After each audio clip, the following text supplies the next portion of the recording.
Question number 29 देखिएगा, ऐसा नहीं कि हम आप बच्चे को डिस्कार्ड कर दें, उसको बुरा भला कहें, ये नॉर्मल है।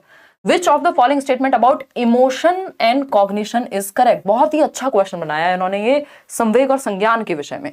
ध्यान से जवाब दीजिएगा, बहुत प्यारा क्वेश्चन है, एकदम मजेदार question.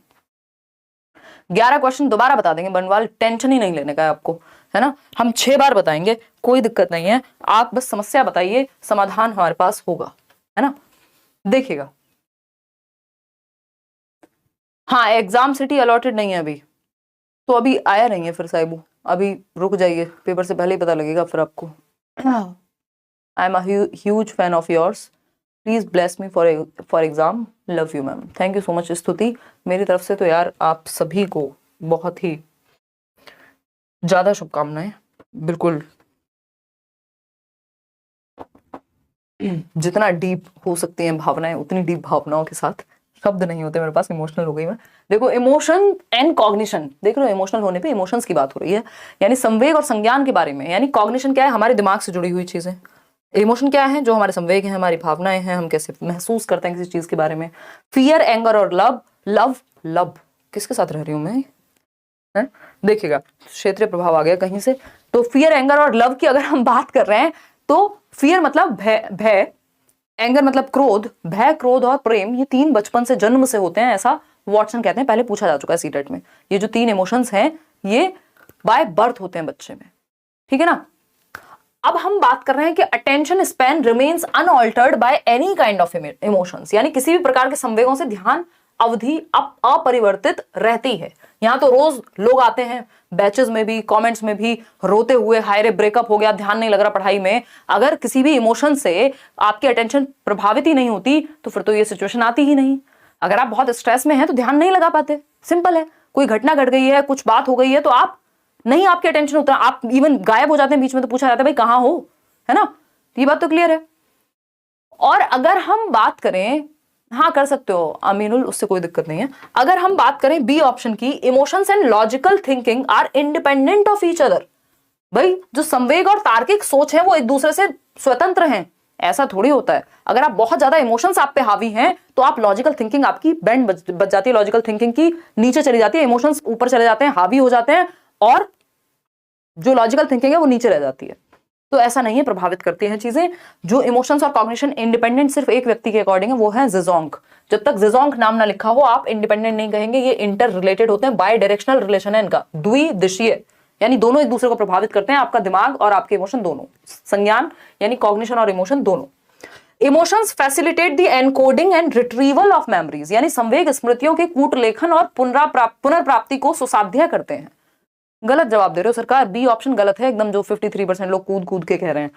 Memory is not associated with positive और नेगेटिव इमोशंस, ऐसा थोड़ी है यार, है किसी की याद आपको आ रही है दिमाग में तो कोई पॉजिटिव नेगेटिव इमोशन नहीं है किसी व्यक्ति को याद करते हुए। आप किसी पुराने टीचर को भी याद कर लीजिए, याद करने के नाम पे आपको 4 ही चीजें याद आती है ना। किसी पुराने टीचर को याद कर लीजिए, आपको पता चलेगा यार वो बड़े अच्छे टीचर थे, या हैं, या हमारे स्कूल में पढ़ाया करते थे, या कोई मेमोरी है स्कूल की बड़ी अच्छी। तो वो मेमोरी के साथ इमोशन पॉजिटिव हो या नेगेटिव जुड़ा हुआ होता है। ऐसा नहीं मेमोरी सिर्फ मेमोरी थोड़ी, कंप्यूटर थोड़ी हो आप सर्च कर लिया उसके कोई इमोशन नहीं है, इमोशन साथ में आएंगे। तो अगर हम बात करें सी ऑप्शन की, एकमात्र यही हमें सही उत्तर यहां नजर आ रहा है, वो है emotions facilitate the encoding and retrieval of memories, यानी संवेग स्मृतियों के कूटलेखन और पुनर्प्राप्ति को सुसाध्य करते हैं। मतलब क्या हुआ इसका, इमोशंस जो है वो फैसिलिटेट कर रहे हैं, यानी मदद कर रहे हैं, कहीं ना कहीं सुसाध्य कर रहे हैं, सुविधा दे रहे हैं किस चीज को, एनकोड करने में मेमोरीज को, यानी राइट करने में, लिखने में, उनकी कोडिंग में, एनकोड मतलब लिखने में, यानी आपके दिमाग में फीड करने में।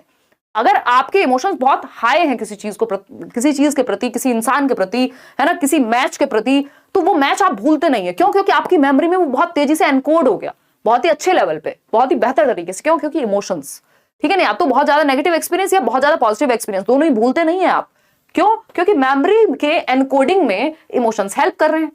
वहीं रिट्रीवल में भी जो चीज जितनी इंटेंस होगी, इंटेंसिटी ऑफ स्टिमुलस जिसको हम कहते हैं, वो उतनी बेहतर तरीके से मेमोरी में रह पाएगी और उसको आप आसानी से रिट्रीव भी कर पाएंगे। कोई ऐसी घटना होगी है ना, पहला ब्रेकअप, पैचअप, व्हाटएवर, लोगों को याद रहते हैं, पहली सैलरी, पहला चेक, सब याद रहता है। क्यों? क्योंकि वो इमोशंस के साथ जुड़ी हुई है वो मेमोरी, तो उसका रिट्रीवल भी आसान है, उसका रिट्रीवल भी तुरंत आ जाएगा, जो चीज इंपॉर्टेंट नहीं है उसका रिट्रीवल, उसको याद भी करना मुश्किल हो जाएगा आपके लिए, ठीक है ना। तो इमोशंस से जुड़ी हुई होती है, चाहे वो आपका मेमोरीज को फीड करना हो, चाहे वो आपका मेमोरीज को डिलीट करना हो। अब इसको ऐसे भी समझिएगा, मेमोरी की बात क्यों हो रही है, जब ये इमोशन कॉग्निशन की बात कर रहे थे तो कहां से बात आ गई मेमोरी की, क्योंकि मेमोरी क्या होती है पता है ना, डीप में पढ़ना इसलिए जरूरी है, हवा में पढ़ना अभी काम नहीं देता। क्यों? क्योंकि आपको पता है अभी यहां मेमोरी लिखा है, अगली बार कुछ और लिख देगा, है ना। तो आपको पता है कॉग्निशन में मेमोरी आती है, कॉग्निशन में परसेप्शन आता है, कॉग्निशन में अटेंशन आती है ना, कॉग्निशन में थिंकिंग आती है, ठीक, कॉग्निशन में रीजनिंग आती है, ठीक। इतनी बातें क्लियर हैं, कोई दिक्कत नहीं है। जब ये सारी चीजें संज्ञान में आती हैं तो ऑप्शन में क्या करेगा, ऊपर तो पूछ लिया कॉग्निशन और इमोशन, और अंदर मेमोरी के बारे में एक स्टेटमेंट मेमोरी के बारे में है, दूसरा स्टेटमेंट परसेप्शन या अटेंशन के बारे में कि अटेंशन प्रभावित होती है इमोशंस से या नहीं, थिंकिंग प्रभावित होती है कि नहीं, लॉजिकल रीजनिंग प्रभावित होती है कि नहीं। अरे बिल्कुल होगी, क्यों? क्योंकि ये सब कॉग्निशन का पार्ट है। तो इमोशंस और कॉग्निशन क्या है, इंटर रिलेटेड है, या मैं कहूं जो संवेग है और कॉग्निशन है, इन दोनों का बाय डायरेक्शनल रिश्ता है, याद रखिएगा, यानी द्विदिशीय, दोनों एक दूसरे को प्रभावित करते हैं। ऐसा नहीं एक तरफा प्यार नहीं है, बाय डायरेक्शनल है, यूनी डायरेक्शनल नहीं है। यूनी का मतलब होता है सिंगल डायरेक्शन। तो अगर आप डीप में समझेंगे तो डीप में फिर पेपर भी सॉल्व कर पाएंगे, ठीक। तो C option is the right answer. ये अपनी तारीफें अपने आप करने का काम मैंने लोगों को दिया हुआ है इंटरनेट पे और दुनिया में। आपको समझ में आ रहा होगा पढ़ के कि क्या डिफरेंसेस होते हैं और कैसे चीजें और बेहतर तरीके से समझी जा सकती हैं, लेवल क्या होता है। और जो लोग पढ़ते हैं बैच में एडमिशंस लेते हैं, सिलेक्शंस लेते हैं, एग्जाम्स क्लियर होते हैं, टेट की तो गिनती ही नहीं है, तो उनको ये चीज अच्छे से पता है। अदरवाइज अपने मुंह मियां मिट्ठू बनने से कुछ नहीं होता, ठीक है ना। तो 30th क्वेश्चन क्या कहता है, which of the following belief is likely to keep a student motivated for future attempts, यानी निम्नलिखित में से कौन सा विश्वास एक विद्यार्थी को भविष्य के प्रयासों के लिए प्रेरित करने की संभावना रखता है। यानी बच्चा फ्यूचर में भी अटेम्प्ट्स करेगा, प्रैक्टिस करेगा या एफर्ट्स करेगा, उसको फ्यूचर अटेम्प्ट्स के लिए मोटिवेटेड रखने के लिए, यानी आप कल भी मोटिवेटेड रहें, आप परसों भी मोटिवेटेड रहें, ऐसा क्या करूं मैं, टीचर को क्या करना चाहिए, जैसे आप जाएंगे वैसे, ठीक है। अनुभव कोई दिक्कत नहीं है, ज्यादा आएंगे पेपर में आपके नंबर, ठीक है ना। तो बताओ फटाफट से क्या करना चाहिए सरकार, बताइए प्लीज। सारे 600 क्वेश्चंस के सारे पीडीएफ भेज दो ma'am please, and without answer भेज दो मैम।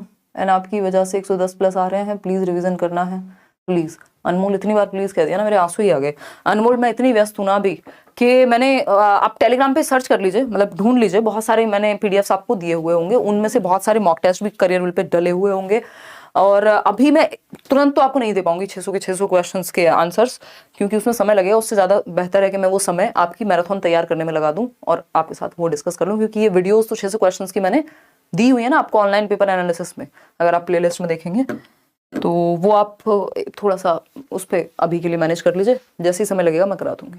95% लोग बी कह रहे हैं, यानी बच्चों को फ्यूचर में भी मोटिवेटेड रखने के लिए बिलीफ कैसा भरें बच्चे में, I am not intelligent and effort won't make any difference to my ability, कि मैं तो बुद्धिमान ही नहीं हूं, बच्चे में ये भर दो, उसके दिमाग, उसके अंदर ये विश्वास पैदा कर दो कि बच्चे तुम नहीं हो इंटेलिजेंट, तुमसे कुछ ना हो पाएगा। तो भैया वो तो फ्यूचर में एफर्ट करना ही छोड़ देगा जब नहीं हो पाएगा, मान ही लिया ये तो उसने। I am capable of doing given task if I put required effort in my attempts, यानी बच्चे में ये बिलीफ आपको पैदा करना है और अपने अंदर भी जीवन में, कि अगर मैं अपने प्रयत्न में आवश्यक प्रयास करता हूं तो मैं दिए गए कार्य को करने में सक्षम हूं। रॉकेट साइंस थोड़ा ना हो रही है चीजें भाई, अगर आप सीडी में पढ़ रहे हैं और आपको समझ में आ रही है कोई चीज या थोड़ी दिक्कत हो रही है, फिर समझ लेते हैं मेहनत करके, तो आप कैपेबल है किसी काम को करने में, मैं कर सकता हूं और बस मेरे को रिक्वायर्ड एफर्ट डालने की जरूरत है।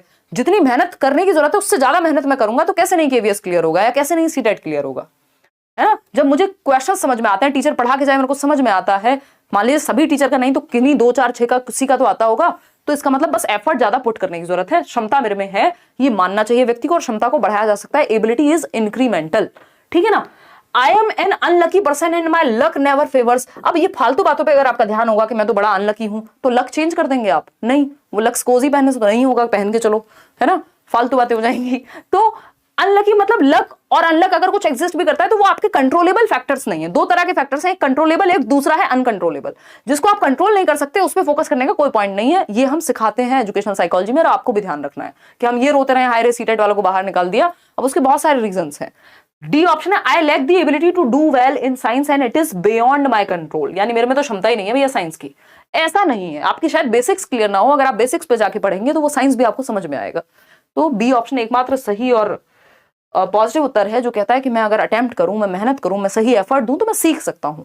आउट ऑफ 30 क्वेश्चंस कितने आपके ठीक हुए वो आप कमेंट्स में बताएंगे। टेलीग्राम चैनल ये है, डिस्क्रिप्शन बॉक्स में Careerwill app, Telegram channel, free notes, इन सब के लिंक्स हैं। कहीं भी किसी भी जगह से फेक जगह से जुड़िएगा मत, नहीं तो फिर आपको नुकसान के सिवा और कुछ नहीं मिलेगा और आप बुरा भला भी मुझे कहेंगे, क्योंकि आपको लगेगा कि आप तो सही जगह जुड़े हुए हैं और आप का समय, पैसा, एनर्जी सब व्यर्थ जाएगा, उसका फायदा नहीं होगा किसी फेक वेबसाइट, फेक चैनल। ये क्वेश्चन नंबर 11 में किसी को दिक्कत थी, ये देख लेती हूँ और एक बार कुछ क्वेश्चंस आए हुए हैं वो पढ़ लेती हूँ। 104 है, 10th में 47.6, 47, ना ना ना ना ना ना ना ना ना नहीं हो पाएगा। रिंतु इन्होंने दिया हुआ है सीनियर सेकेंडरी में भी ना, एक बार पढ़ा होगा आपने, अगर पढ़ लिया तो देख लो एक बार उसको।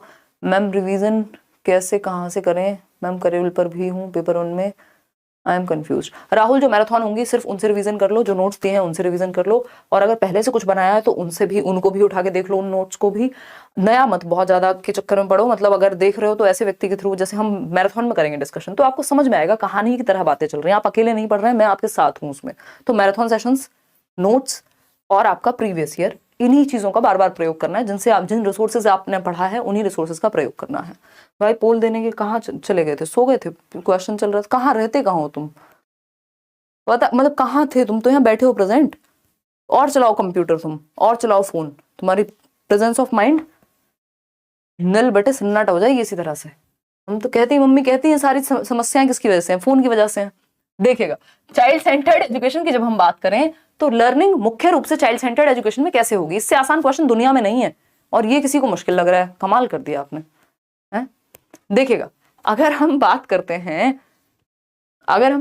हैं बाल केंद्रित शिक्षण में सीखना मुख्यतः किस प्रकार होता है, तो भाई बच्चा जहां एक्टिव होगा सीखना वैसे ही होगा बाल केंद्रित शिक्षण में। बात तो सही है नहीं?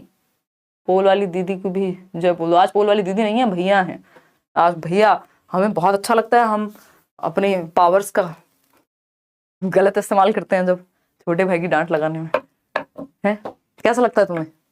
बढ़िया, एक नंबर, बस ठीक है, जब तक बढ़िया लग रहा है तभी तक डांट लग रही है। देखिएगा बाल केंद्रित शिक्षण में सीखना मुख्यतः किस प्रकार होता है, डायरेक्ट इंस्ट्रक्शन से नहीं भैया, बच्चे को एक्टिव रख के। डायरेक्ट इंस्ट्रक्शन इज कि आपने भर दिया दिमाग में, आप डायरेक्ट थोड़ी भर सकते हैं। टीचर कोई जग और मग मॉडल नहीं अपनाना आपको, jug and mug model teacher centred है ना, यानी शिक्षक केंद्रित है कि टीचर एक बड़ा सा जग है जिसमें ज्ञान भरा हुआ है और बच्चा एक छोटा सा मग है और इसमें टीचर भर देगा ज्ञान को। ये हुई डायरेक्ट इंस्ट्रक्शन। तो ये नहीं करना सरकार, इसमें बच्चा एक्टिव नहीं है, बच्चा पैसिव है, निष्क्रिय है। सिर्फ टेक्स्ट बुक से क्यों, मल्टीपल वेज से सिखाएंगे। पैसिव तो रखना ही नहीं है बच्चे को, निष्क्रिय। By exploration from diverse sources, यानी विभिन्न स्रोतों से सिखाएंगे ना आप उसको। आप टेक्स्ट बुक का भी यूज करेंगे, आप फील्ड ट्रिप पे भी ले जाएंगे, आप चार्ट भी दिखाएंगे, आप मूवी भी दिखाएंगे, आप 3D मॉडल भी बनवाएंगे, कोई एक्टिविटी कराएंगे, रोल प्ले करेंगे। 1700 तरीके हैं सिखाने के, तो 1700 तरीके यूज करने हैं, मतलब मल्टीपल वेज यूज करने हैं। जहां बच्चा एक्टिव रहेगा सबसे ज्यादा, वहीं वो सबसे बेहतर सीखेगा। तो बच्चे को सक्रिय रखना है, बस ये बात